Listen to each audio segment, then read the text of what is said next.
प्यारे बच्चों, पिछले सत्र में हमने सीखा था कि किस प्रकार जल हमारे जीवन के लिए महत्वपूर्ण है। हमने यह भी सीखा था कि किस प्रकार जल हमारी विभिन्न गतिविधियों में सहायता करता है।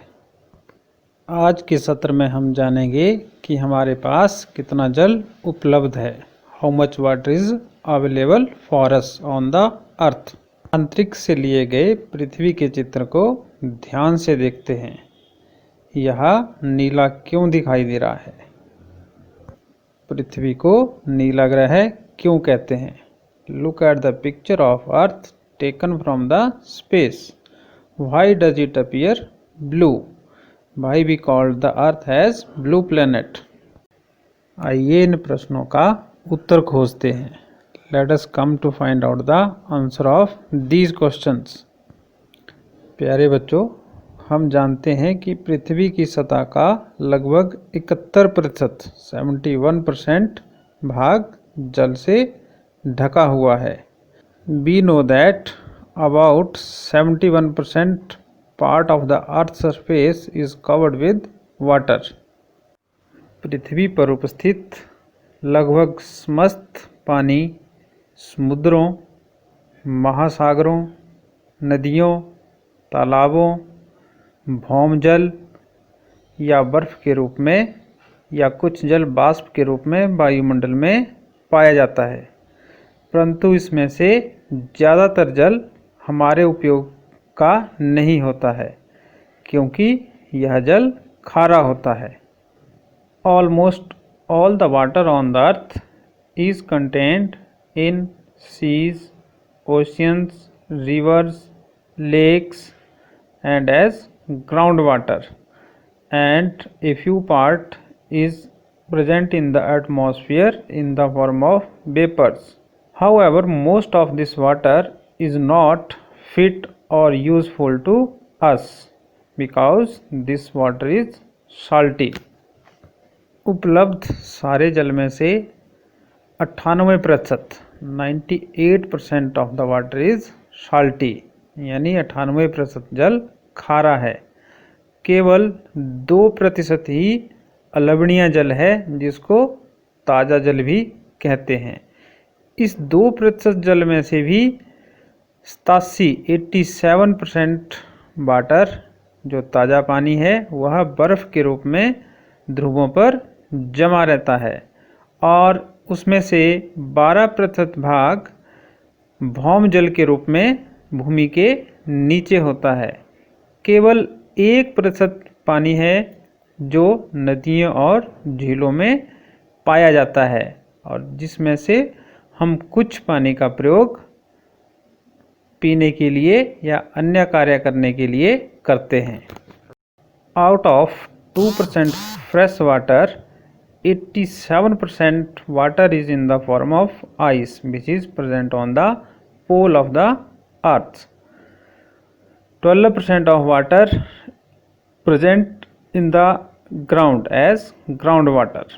Only 1% of the water found in rivers and lakes, from which we only use a part of that water for our use and other activities. बच्चों, पृथ्वी पर उपस्थित इस जल के वितरण को एक गतिविधि की सहायता से जानने की कोशिश करते हैं। मान लो टब में भरा हुआ जल धरती पर उपस्थित कुल जल को दर्शाता है। Assume that water stored in the tub represent the whole water present on the earth. यदि हम इस टब में से एक मग पानी का निकाल लें तो सिर्फ यह पानी जो मग में उपस्थित है वह ताज़े पानी को दर्शाएगा, और बाकी शेष पानी जो टब में रह जाता है वह खारा पानी है। Let us take out the full mug of water from this tub of the water. Then water stored in the mug will represent the total fresh water on the earth. यदि हम इस मग में से एक छोटा कांच का गिलास पानी का भरकर निकाल लें तो इस कांच के गिलास में जो पानी एकत्र होगा वह इस ताज़े पानी का वह भाग दिखाएगा जो भौमजल यानी अंडरग्राउंड वाटर के रूप में पाया जाता है। आइए अब इस गिलास में भरे पानी से 1 चम्मच पानी का निकाल लेते हैं। इस चम्मच में जो पानी उपस्थित होगा वह विश्व की सभी झीलों और नदियों में उपस्थित कुल ताज़े पानी की मात्रा को दिखाएगा। If we take out 1 spoon of the water from this glass, then it will represent the total water in the world which is present in lakes and rivers in the form of fresh water, which is quite useful for us.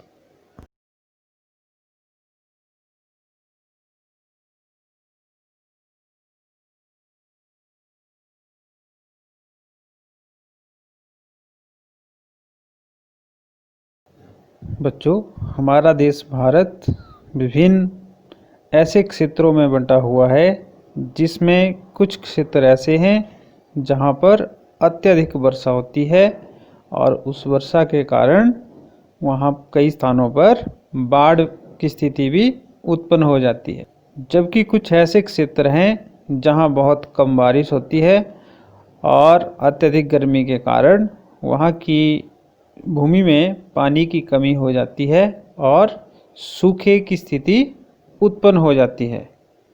In our country India, different part are such part where it rains very heavily, and in some parts